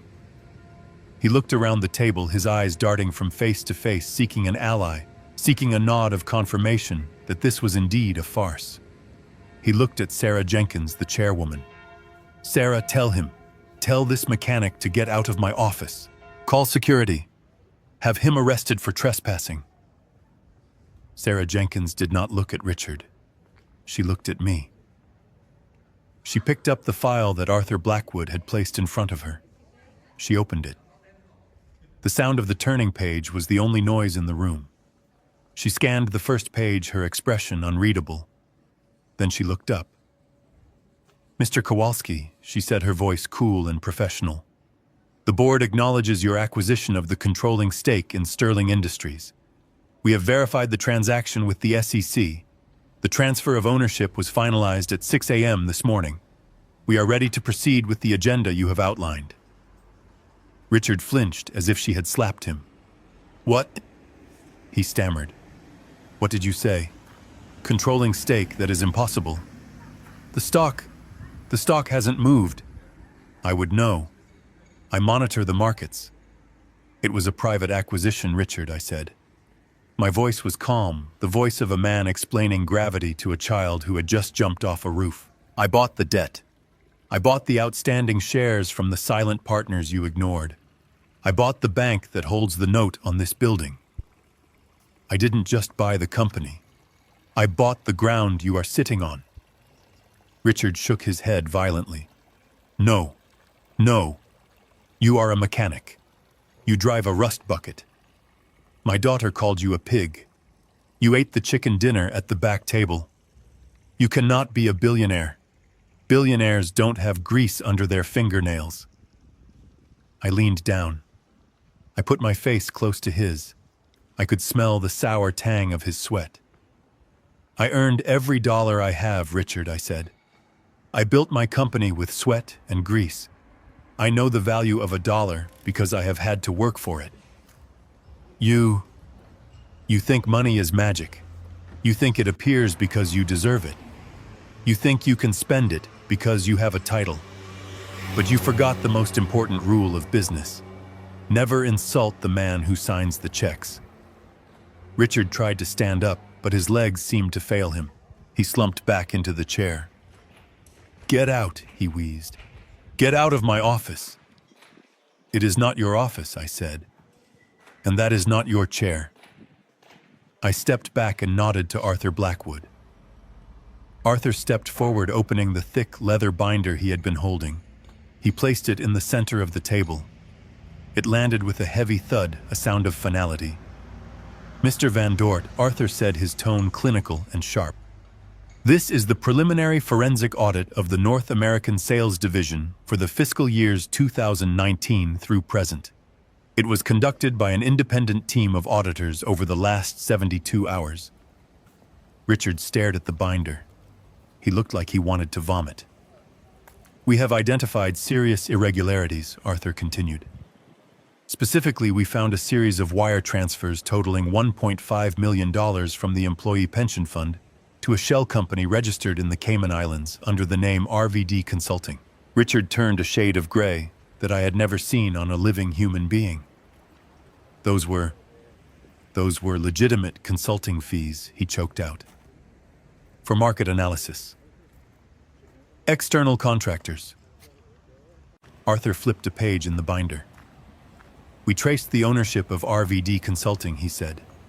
The sole beneficiary is listed as Richard Van Dort, and the funds were not used for market analysis. They were used to pay for a lease on a 12,000 square foot estate in Lake Forest. They were used to lease a fleet of luxury vehicles, including a white Audi Q7. They were used to pay off gambling debts at the Horseshoe Casino. And most recently, a significant portion was used to pay for a wedding at the Drake Hotel. The room gasped. It was a collective intake of breath from the board members. They looked at Richard with a mixture of horror and disgust. He hadn't just stolen corporate profits. He had stolen from the pension fund. He had stolen the retirement savings of the factory workers, the truck drivers, the secretaries. He had stolen from the people who actually did the work. That is a lie, Richard screamed. He slammed his hand on the table. That is a fabrication. You are framing me. You are planting evidence because you hate me. You are trying to ruin me because I am successful. I walked around the table slowly. I stopped behind Sarah Jenkins. I looked at the portrait of the founder on the wall. He looked stern. He looked honest.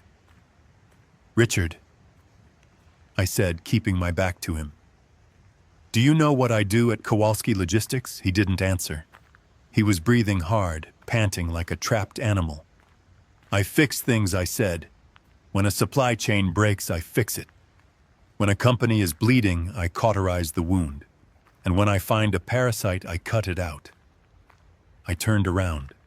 I looked him in the eye. You are a parasite, Richard. You have been feeding on this company for 5 years. You have been draining the life out of it to fund your fantasy life. You wanted to play the big shot. You wanted to be the king, but you were just a thief in a tuxedo. I am not a thief, he shouted, standing up shakily. I am an executive.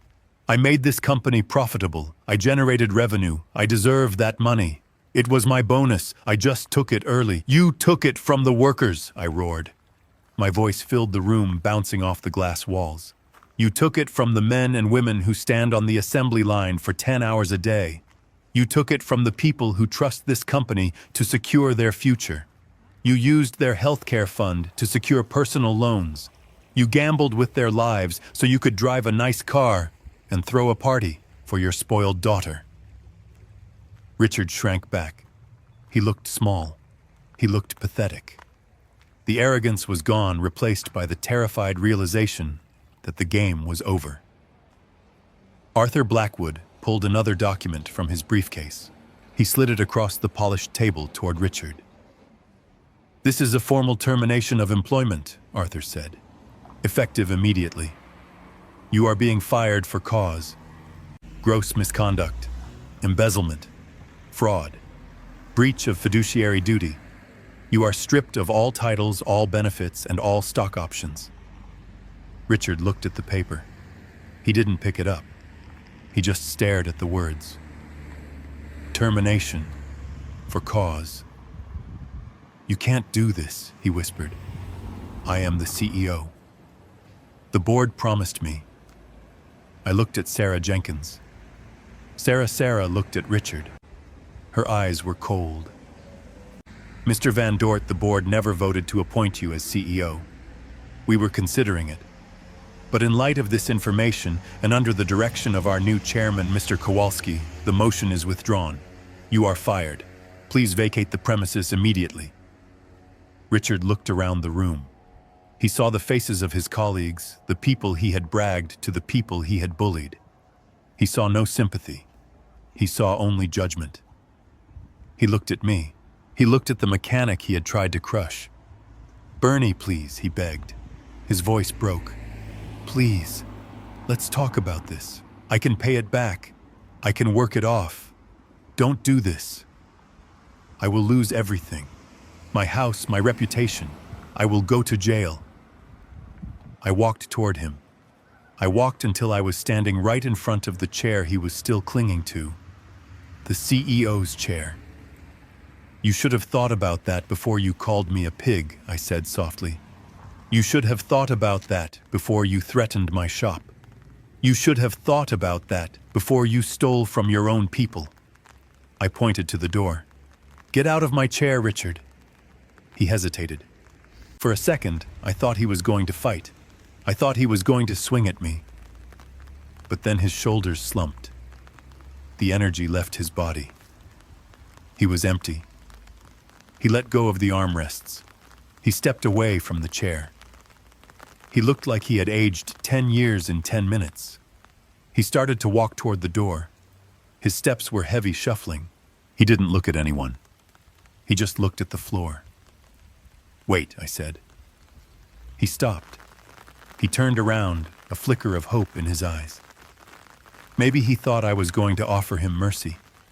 Maybe he thought I was going to give him a severance package. I reached into my pocket.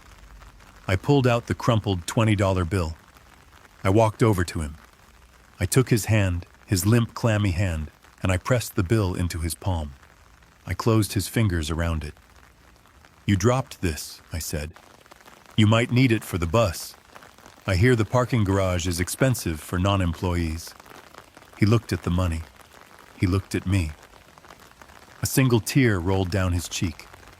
It wasn't a tear of remorse. It was a tear of self-pity. He turned and walked out the door. The silence in the room held for a long moment after he left. Then I turned back to the table. I looked at the empty chair at the head of the table. The black leather was still warm. I walked over to it. I sat down. It was comfortable. It was solid. It felt right. I looked at the board members. I looked at Arthur. I looked at the view of the city skyline through the floor-to-ceiling windows. I saw the city that Richard had tried to conquer with lies. I saw the city that I had built with steel. Now I said, placing my hands on the table. My voice was calm, authoritative.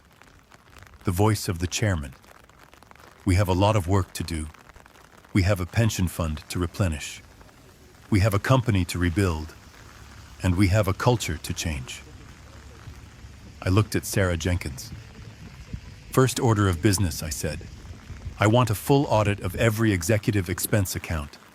If anyone else has been using company money for personal luxury, I want them gone by noon. We are going back to basics. We are a manufacturing company, not a country club. Sarah nodded. Yes, Mr. Chairman. And Arthur, I said. Yes, sir, call the district attorney. Tell him we are ready to file charges against Richard Van Dort. Tell him we have the evidence. Tell him we have the confession. And tell him I want him picked up before he leaves the building. I don't want him fleeing the jurisdiction. Arthur smiled. A shark's smile. Already done, sir. There are 2 detectives waiting in the lobby. They will meet him at the elevator. I nodded. Good. I leaned back in the chair. I thought about Jason. I thought about Brittany. I wondered if they were watching the news. I wondered if they had seen the stock ticker. I wondered if they knew that the roof over their heads, the roof Richard had promised them, was about to collapse. They had called me a pig. They had laughed at me. They had tried to erase me. But pigs are survivors. Pigs are smart. And when you wrestle with a pig, you both get dirty, but the pig likes it. I looked at the agenda on the table. Item 1, Introduction of New Leadership. I picked up a pen. It was a cheap plastic pen I had in my pocket. I clicked it. Let's get to work, I said. The board members opened their files. The meeting began. I was Bernard Kowalski, the butcher, the chairman, the pig, and I was just getting started. I did not stay in the boardroom to accept the congratulations of the directors. I did not stay to drink the expensive coffee or look at the view of the lake. I had one more piece of business to attend to, and it was taking place 45 floors down in the lobby. I signaled to Arthur Blackwood, and we took the private executive elevator down. It was a silent ride. The kind of silence you experience in a church or a morgue. The silence of a reckoning. When the elevator doors slid open, the scene in the lobby was chaotic. Richard Van Dort had made it as far as the security turnstiles. He was red-faced, shouting at the 2 detectives who were blocking his path.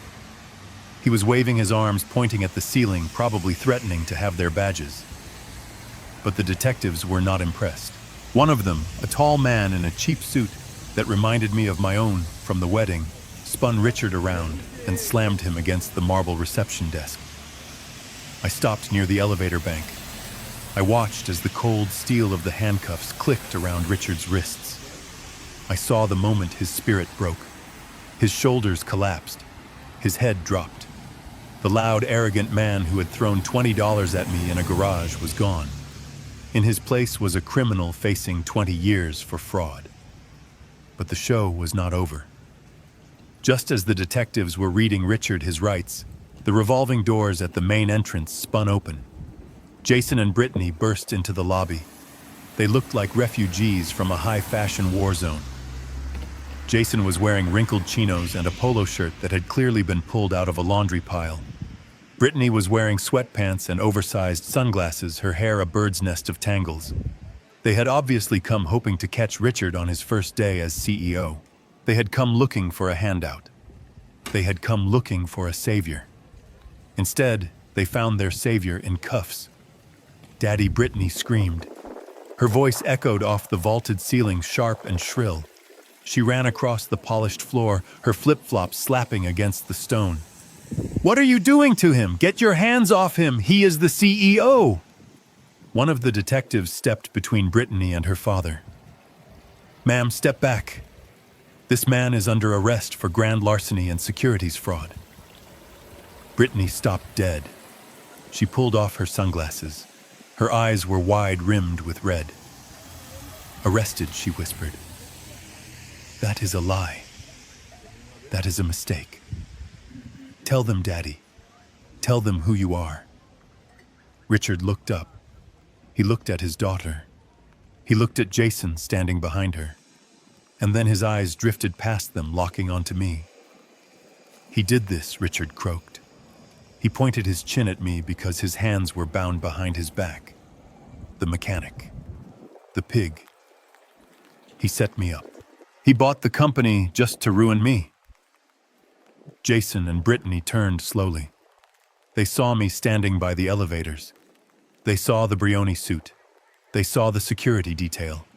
They saw Arthur Blackwood standing at my shoulder like a reaper. They looked at the receptionists, the security guards, the employees who had gathered to watch. Everyone was looking at me with respect, with fear. The reality of the situation crashed down on them. The house was gone. The car was gone. The open bar was gone. And now the rich father-in-law, the golden ticket, was going to prison. They looked at me, and for the first time they didn't see an ATM machine. They saw the owner of the bank. Brittany ran to me. She didn't run to scream. She didn't run to fight. She ran to beg. She threw herself at my feet. Literally. She dropped to her knees on the cold marble floor, grabbing the hem of my trousers with desperate clawing hands. "Bernie," she sobbed. "Oh my God, Bernie. Please. You have to stop this. You have to help him. He is the grandfather of your grandchild. You can't let him go to jail. Think of the baby. Please think of the baby." I looked down at her. Yesterday she had called me a pig. Yesterday she had told me I would never see the child. Yesterday she had laughed while I was humiliated. Today she was on her knees, using the pregnancy as a shield, trying to manipulate the man she despised, because he was the only one left standing. I stepped back, pulling my pant leg from her grip. I brushed the fabric as if she had left a stain. "Get up, Brittany," I said. My voice was ice. "You are embarrassing yourself." She looked up at me, tears streaming down her face, ruining her makeup. "But we are family," she wailed. "You said you wanted to be a grandfather. You can't destroy your family." I looked at Jason. He was standing a few feet away, staring at me with his mouth open. He looked terrified. He looked weak. "I wanted to be a grandfather," I said, "but you made it very clear last night. You said I was a ghost. You said the child would be a Van Dort. Well, look at the Van Dort legacy, Brittany. It is standing over there in handcuffs. That is the name your child will carry. A thief's name." She shook her head violently. No, I didn't mean it. I was stressed. I was hormonal. We can change the name. We can name him Bernard. Little Bernie. We will let you see him every day. Just please fix this. Buy the company. Drop the charges. Give us our house back." She was bargaining. She was selling the naming rights to her unborn child for a lease on a Victorian house. It was disgusting. It was transactional. It was exactly who she was. "It is too late," I said.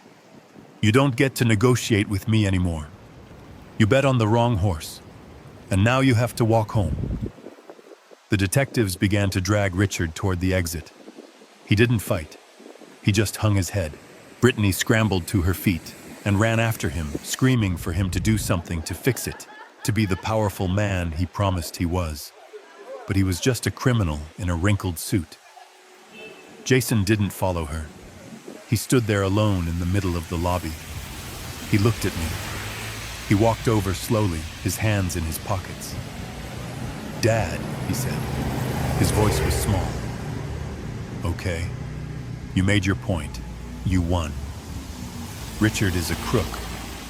Brittany is difficult. I get it." He tried to smile. It was a pathetic, wheedling expression. "But I am your son, right? I mean, I am innocent in this. I didn't steal anything. I just went along with it. I am the victim here, too." I looked at him. I looked for a spine. I didn't find one. "You are not a victim, Jason," I said. "You are an accomplice. You stood by and watched. You enjoyed the champagne. You lived in the house I paid for. You drove the car I leased. You took the allowance I deposited. You were happy to live off the fat of the land, as long as you didn't have to acknowledge where it came from. Jason shifted his weight. Okay, fine. I was ungrateful. I am sorry. Really? But look, we have nowhere to live. My stuff is on the lawn. Brittany is hysterical. I need a loan. Just a small one. Until my next paycheck clears. He paused, gaining a little confidence. At least I still have my job, right? I am a good manager. I have a career. I can rebuild. I just need a bridge loan until payday. I looked at Arthur Blackwood. Arthur reached into his briefcase and pulled out a single white envelope. He handed it to me. Jason, I said. Who do you work for? He blinked, confused. I work for Midwest Logistics Solutions. I am the regional distribution manager. You know that. And who do you think owns Midwest Logistics Solutions? I asked. He frowned. I don't know. Some holding company. The Synergy Group or something. I tapped the envelope against my hand. Synergy Group is a wholly owned subsidiary of Kowalski Logistics, I said. I bought that company 4 years ago. I installed the management team. I created your position, Jason. I told them to hire you. I told them to pay you 20% above market rate. I told them to ignore the fact that you were late 3 times a week. Jason's face went white. No, he whispered. No, that is not true. I earned that job. You earned nothing, I said. I gave it to you, just like I gave you the house, just like I gave you the wedding. I built a world for you where you could pretend to be a success. But I am done building. I handed him the envelope. This is your termination notice, Jason. You are fired, effective immediately. Your company phone will be deactivated in 10 minutes.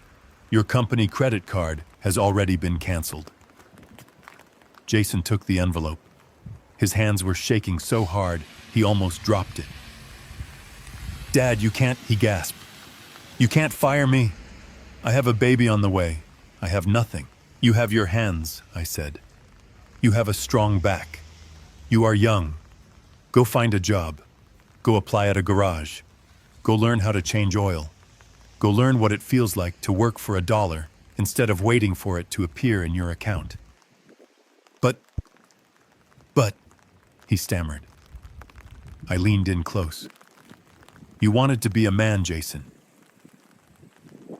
This is what being a man looks like. It looks like standing on your own 2 feet without your daddy holding you up. I turned away from him. I didn't look back. I walked toward the exit, flanked by my security and my lawyer. I heard him calling after me. Dad. Dad, please, I kept walking. I walked through the revolving doors and out into the sunlight. The air smelled of exhaust and city dust. It smelled like freedom. I got into the back of the town car. Arthur Blackwood got in beside me. Where to, sir? The driver asked. Take me to the airport, I said. I have a factory to inspect in Ohio. Arthur looked at me. Are you okay, Bernie? I looked out the window as we pulled away from the curb. I saw Jason standing on the sidewalk, clutching his termination letter, watching the car drive away. He looked terrified. He looked like a child lost in a supermarket. But for the first time in his life, he was actually looking at the world as it was. I am fine, Arthur, I said. I just took out the trash. I closed my eyes. I didn't feel guilt. I didn't feel sadness. I felt lighter. The weight of the lies was gone. The parasite had been removed. The wound was cauterized. It would leave a scar, sure. But scars are just proof that you survived. Now I had work to do. It has been 6 months since I walked out of the lobby of Sterling Industries, leaving the wreckage of my son as false life behind me. I am sitting in a booth at Alice Diner on the south side of Chicago. I am eating a cheeseburger and drinking black coffee. It cost me $12, and it tastes better than the $85 plate of rubber chicken at the Drake Hotel ever could. I am not wearing the Brioni suit today. I am wearing flannel and jeans. I am back to being Bernie, but I am a Bernie who sleeps soundly at night. I did not keep the money I saved from cutting off Jason. I did not buy a yacht or a summer home in the Hamptons. Instead, I bought an old warehouse 3 blocks from my first garage. I gutted it. I filled it with the best lifts, the best tools, and the best diagnostic equipment money can buy. I put a sign out front. The Kowalski Trade Institute. Tuition is free. The only requirement is that you show up on time, you work hard, and you aren't afraid to get your hands dirty. I am building an army of mechanics who will know how to build the world, while the Richards of the world try to steal it. As for Richard Van Dort, he traded his tuxedo for an orange jumpsuit. The trial was short. The evidence was overwhelming. He took a plea deal to avoid the maximum sentence, but he will still be a guest of the state for the next 8 years. His leased mansion is empty. His reputation is ash. Jason and Brittany did not last the winter. When the money dried up, so did the love. It turns out their marriage was based on a credit limit, and when that hit zero, there was nothing left to hold them together. They divorced 3 months ago. I drove past a lumber yard last Tuesday. I saw a man in a safety vest sweeping sawdust near the loading dock. He looked thinner. He looked tired. He looked older. It was Jason. I didn't stop. I didn't wave. I just watched him for a moment. He was working. He was sweating. He was earning his paycheck. For the first time in his life, he was building character instead of debt. Maybe one day he will be ready to talk to me. Maybe one day he will understand that the broom in his hand is more valuable than the silver spoon he thought he deserved. Until then, I will let him sweep. Brittany is working at a cosmetics counter at the mall. I hear she has to smile at rich women all day and tell them how beautiful they are, hoping for a commission. It is a fitting purgatory for a woman who judged the world by its appearance. My grandson was born last week, a healthy baby boy. I have not met him yet. Brittany has custody, but I have set up a blind trust. It is not for a house or a car. It is for education, and it has conditions. He does not get a dime until he is 25 and can prove he has held a steady job for 5 years. I will not raise another parasite. I will watch him from afar. I will make sure he has opportunities, but I will never hand him the world on a platter. I finish my coffee and leave a $20 tip for the waitress who is working a double shift to pay her rent. That is where my money goes now, to the people who value it. I walk out to my truck. The sun is setting over the city. I think about the wedding toast. I think about being called a pig. I smile. Pigs are smart animals. They know the difference between slop and sustenance. They thought money bought class. They thought titles bought respect. They were wrong. Money is just a magnifying glass. If you are a good person, it allows you to do great things. If you are a rotten person, it just makes you a bigger monster. I start the engine. The rumble of the Ford is the only music I need. I am Bernard Kowalski. I am a mechanic, and I am the richest man in the world because I know exactly who I am. Did you enjoy this story? Let me know in the comments if you think Jason deserved a second chance or if I made the right call. If you want to hear more stories about justice being served cold, hit that like button and subscribe to the channel. Thank you for watching, and remember, never judge a book by its cover because you never know who is really signing the checks. See you in the next story. True wealth isn't measured by the balance in your bank account or the title on your business card. It's measured by the integrity of your character. Richard and Brittany had everything money could buy: the clothes, the cars, the connections. But they lacked the fundamental currency of respect and gratitude. They mistook kindness for weakness and silence for submission, never realizing that the strongest foundations are often the quietest. In the end, their greed didn't just cost them their lifestyle, it cost them their family. A legacy built on lies will always crumble, but a life built on honest work and loyalty is bulletproof. If this story reminded you that character always outlasts cash, hit that like button and share it with someone who needs to hear it, and don't forget to subscribe for more stories where the underdog finally bites back.